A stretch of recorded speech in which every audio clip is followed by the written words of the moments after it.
população de rua do município do Rio não conta com rede de atendimento suficiente. Frente Parlamentar discute promoção de praças da PM e dos bombeiros. E CCJ aprova projeto para a criação de política de drogas. O Jornal da Alerj está no ar.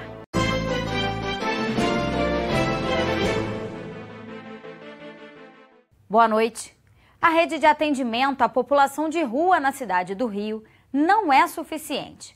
A informação foi passada pela subsecretária municipal de Assistência Social e Direitos Humanos durante a audiência pública da comissão especial criada para debater o tema. Segundo Daniele Murta, o município atende mensalmente 15 mil pessoas, boa parte do sexo masculino em idade produtiva. Mas apesar de estar em menor quantidade nas ruas, é o público feminino que precisa de um atendimento especial, pois passa por diversos tipos de violência. Nós percebemos que as mulheres que a gente atende que estão em situação de rua na cidade, apesar de serem, em média 20, 25% do total do público que a gente atende, elas são mulheres que ou são vítimas de violência ou foram vítimas de violência sexual, violência física.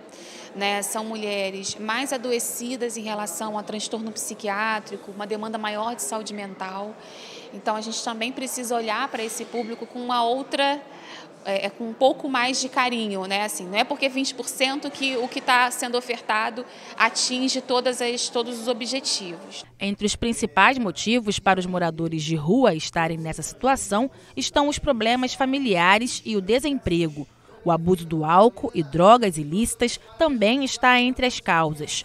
O município do Rio conta com 2 abrigos e 2 centros de referência especializados para a população em situação de rua. Mas, segundo a subsecretária, o ideal seriam 5 centros POP. O custo médio de um centro é de R$80 mil por mês. O governo federal repassa ao governo do estado R$20 mil e o estado repassa apenas 30% desse valor. Todo o restante é financiado pelo município, o que acaba garantindo atendimento nos equipamentos existentes, mas não permite a ampliação da rede. Além dos abrigos, existem outros serviços que precisam ser disponibilizados para essa população. O Centro POP ele tem esse papel, é o espaço para higienização, o espaço para banho, para alimentação. Então, numa cidade como o Rio de Janeiro, por exemplo, que é a capital, só no centro da cidade a gente tem demanda para pelo menos 2, a gente só tem 1. Então, todo o esforço que o município faz é para ampliar nesse aspecto. O presidente da comissão, deputado Daniel Librelon, falou sobre as próximas reuniões. Entre os futuros convidados estarão os mais atingidos, a população em situação de rua. Como nós estamos falando de esferas diferentes, mas no mesmo âmbito do assunto, que é a pessoa em situação de rua, então nós optamos por ouvir o Estado, o município. Vamos ouvir agora os órgãos, o corpo técnico e chegar até a pessoa que tem sido vítima dessa situação, que é a pessoa em situação de rua. E nós vamos acolher sim esse pedido nos longos da nossa caminhada, nas nossas reuniões a serem realizadas nessa comissão.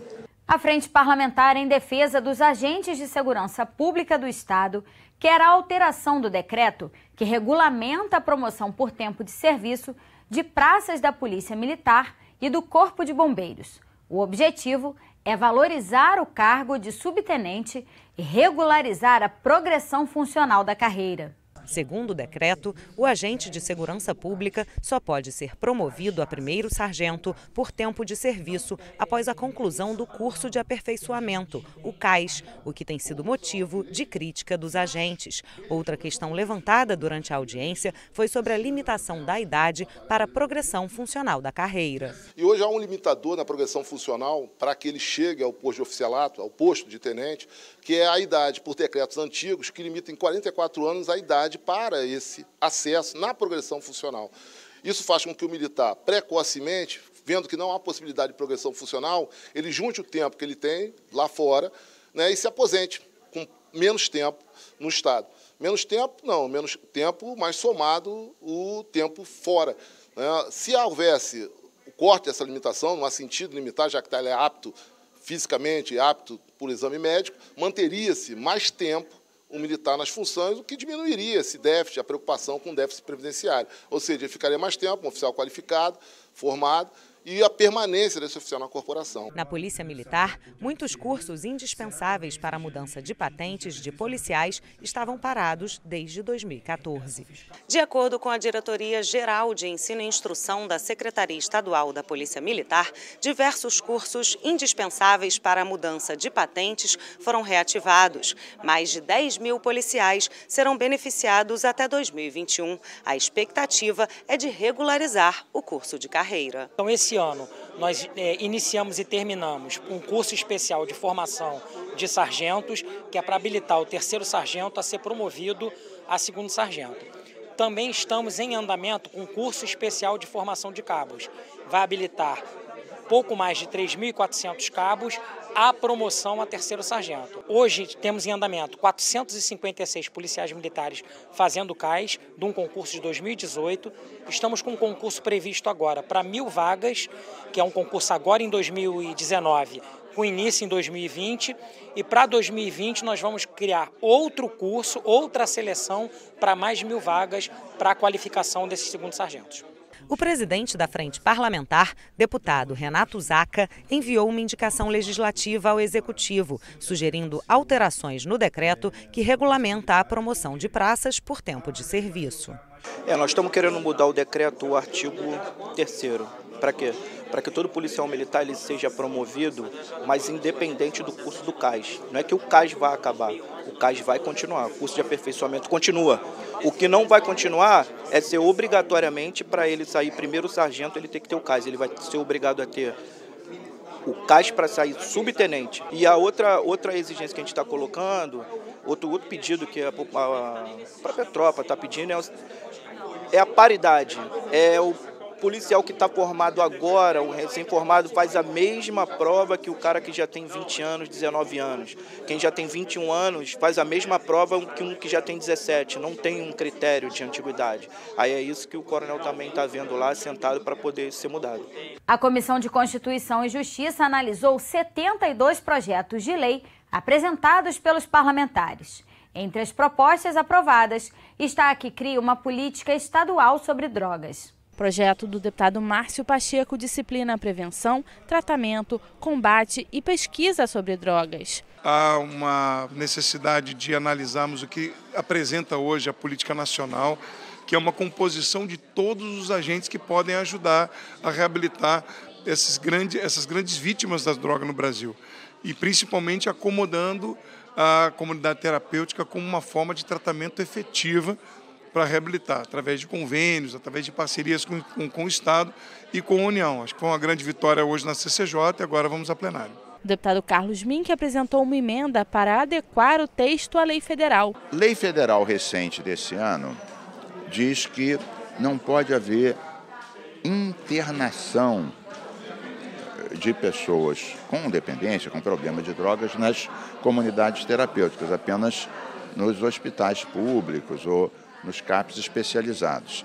Então, eu fiz emendas que foram acatadas fazendo referência a essa lei federal, da qual discordo de muitos pontos, mas esse ponto é adequado, porque reforça as redes públicas. Outros pontos nós discutiremos mais adiante, mas sem dúvida o projeto do deputado Márcio Pacheco tem méritos, é necessário ter uma política e vamos achar um meio termo. Outra proposta aprovada prevê assistência psicológica aos profissionais de educação da rede pública estadual nas escolas. Isso é um fator importante, é um apoio que nós devemos dar aos nossos profissionais da educação, principalmente aos professores. E a nossa equipe de assessoria, fazendo uma pesquisa, em São Paulo, por dia, 68 profissionais, 68 professores, eles pedem licença por problema psicológico. E hoje ainda, antes de vir para cá, para a CCJ, para fazer a defesa do nosso projeto, inclusive agradeço ao presidente Márcio Pacheco por essa oportunidade. Eu estive com o vice-prefeito lá de Itaocara, que é uma cidade pequena do nosso noroeste, e esse fato está presente no dia a dia também. Vários professores lá pedem licença por problema psicológico. Por quê? São uma série de fatores, mas a família ela está deixando muito de lado esse acompanhamento das crianças e acaba caindo isso tudo na conta dos nossos nobres professores. Acompanhe agora como foram as votações no plenário com a repórter Fernanda Nogueira. Durante a sessão plenária desta quarta-feira, foi aprovado o projeto dos deputados Daniel Librelon e Samuel Malafaia, que cria na Alerj o serviço telefônico para orientar a população sobre prevenção às drogas. O Disque Prevenção às Drogas deve ser gratuito e vai funcionar de segunda a sexta, das 9 da manhã às 6 da tarde. O projeto vai ser promulgado na Alerj. É mais um apoio que aqui nós estamos dando, porque essa doença ela é incurável. O adicto de drogas, o que é dependente químico, é uma doença terrível, horrível, mas ela pode ser minimizada com ajuda psicológica, psiquiátrica, apoio. Às vezes a pessoa também fica sempre deprimida, então para levantar vai consumir uma droga. Então nós estamos aqui para ajudar. Também na pauta a proposta que determina a exclusividade das polícias civil e militar do Estado para elaborar e aprovar os protocolos operacionais das corporações. Esses protocolos são um conjunto de padrões a serem observados pelos agentes durante a atividade policial. O projeto também determina o sigilo dos protocolos operacionais para impedir que grupos criminosos tomem conhecimento das estratégias das polícias. O texto assinado pelo deputado delegado Carlos Augusto e mais 30 parlamentares recebeu 13 emendas. A Polícia do Rio de Janeiro faz muito poucos protocolos. Então, às vezes, o delegado ou o coronel, eles estipulam operações de acordo com as suas experiências. Mas essas experiências, elas têm que ter um estudo prévio, que é o protocolo. Então o protocolo também protege a sociedade com o erro policial, do erro policial. Protege o policial do erro policial, porque ele é treinado. Então as táticas, muitas delas devem ser sigilosas, não as apurações, e os protocolos protegem a sociedade e os policiais. Pode ser alterada a lei que obriga os caminhões de lixo a circular com coletores de chorume em vias estaduais. O deputado Anderson Moraes sugere que quem descumprir a regra deve ser notificado pelo agente de fiscalização para corrigir a falha em até 7 dias. Em caso de reincidência, o motorista deve ser multado. O projeto foi aprovado em segunda discussão e segue para a sanção ou veto do governador. O nosso projeto visa também, claro, o meio ambiente, porém eu mesmo já presenciei um derramamento de chorume numa estrada e vi um acidente de um motociclista. Então, assim, a gente quer, o intuito não é só punir, a gente quer de alguma forma educar, de alguma forma a gente, melhor do que multar, é que não aconteça o vazamento. Essa, de verdade, é a nossa intenção. O Código de Segurança contra Incêndio e Pânico deve ser cumprido pelos estabelecimentos do Estado que recebam um grande número de pessoas, como estádios, boates, clubes, equipamentos culturais, supermercados, shoppings, aeroportos e terminais de transportes públicos. As prefeituras só poderão emitir os alvarás de funcionamento após o cumprimento de todas as exigências do Código. E os locais que comportarem mais de 1.000 pessoas devem organizar brigadas de incêndio. É o que diz o texto do deputado Samuel Malafaia, que recebeu 10 emendas e volta a ser discutido nas comissões. Pode ser criado no Rio o Programa Estadual de Vídeo Monitoramento. O objetivo é expandir o alcance da rede de monitoramento do Centro Integrado de Comando e Controle, vinculado às secretarias de Polícia Civil e Polícia Militar, com a recepção de imagens capturadas por câmeras de segurança particulares. O projeto dos deputados Carlos Caiado, Márcio Pacheco e delegado Carlos Augusto cria ainda um grupo de trabalho para executar o programa. O texto recebeu 4 emendas e retorna às comissões. Os deputados André Siciliano e Luiz Paulo querem alterar o regimento interno da Alerj. A mudança proposta proíbe o deputado licenciado por motivos pessoais de apresentar projetos durante o afastamento. O texto passou pelo 3º dia para recebimento de emendas. O Estado pode ter um Estatuto da Mulher Parlamentar e ocupante de cargo ou emprego público. A ideia é criar mecanismos de prevenção, cuidados e responsabilização contra atos individuais ou coletivos de assédio e qualquer outra forma de violência política contra as mulheres. O texto foi aprovado em segunda discussão e volta ao plenário para análise do texto final. Já o deputado Bruno Dauaire quer estabelecer critérios para a construção de salas de Estado Maior nos presídios do Estado. Essas salas devem acolher advogados presos até que recebam a sentença definitiva. Os espaços devem ter no mínimo 15 metros quadrados, além de boas condições sanitárias e de ventilação. O projeto também autoriza o governo a implantar pelo menos 2 salas de Estado Maior em penitenciárias do Rio no prazo de 2 anos.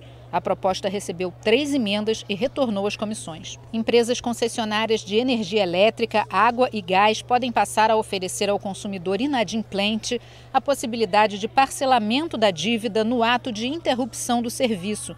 As concessionárias também devem informar o consumidor sobre o corte do serviço com 48 horas de antecedência. O projeto dos deputados Bebeto, Carlos Macedo e Marta Rocha e do ex-deputado Dr. Giulianelli recebeu uma emenda. No momento que há o não pagamento e a decisão do corte do serviço, o contribuinte, o consumidor, seja notificado e que lhe seja permitido parcelar esse débito. Então, não fazer o corte pelo corte. Primeiro corte e depois resolve. Não. Liga para o consumidor, avisa que vai ser cortado o serviço e permite que o consumidor restabeleça um pagamento parcelado. O nome de João Cândido Felisberto, mais conhecido como o Almirante Negro, líder da Revolta da Chibata no Rio de Janeiro, pode ser inscrito no livro de Heróis e Heroínas do Estado.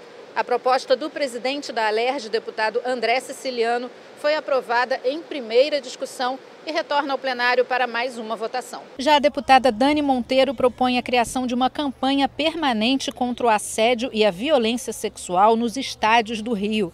A campanha deve divulgar os telefones de órgãos públicos que acolhem mulheres, incentivar as denúncias e promover a conscientização do público e dos profissionais dentro dos estádios. A proposta recebeu 6 emendas e volta para as comissões. A gente quer garantir que as mulheres tenham acesso seguro aos estádios, não só como a partir de inúmeros relatos de violência dentro do próprio estádio, e a gente também conseguir garantir que com essa campanha seja um espaço de fortalecimento para que as mulheres que sofram assédio nos estádios possam denunciar, mas também um espaço formativo. E esse é o caráter que os estádios sempre tiveram historicamente no nosso país. O estádio também é o local da política, também é o local da informação. O Jornal da Alerj fica por aqui. Você pode acompanhar a programação também em nosso site e pelas redes sociais. TV Alerj, o canal do povo. Uma boa noite para você e até amanhã.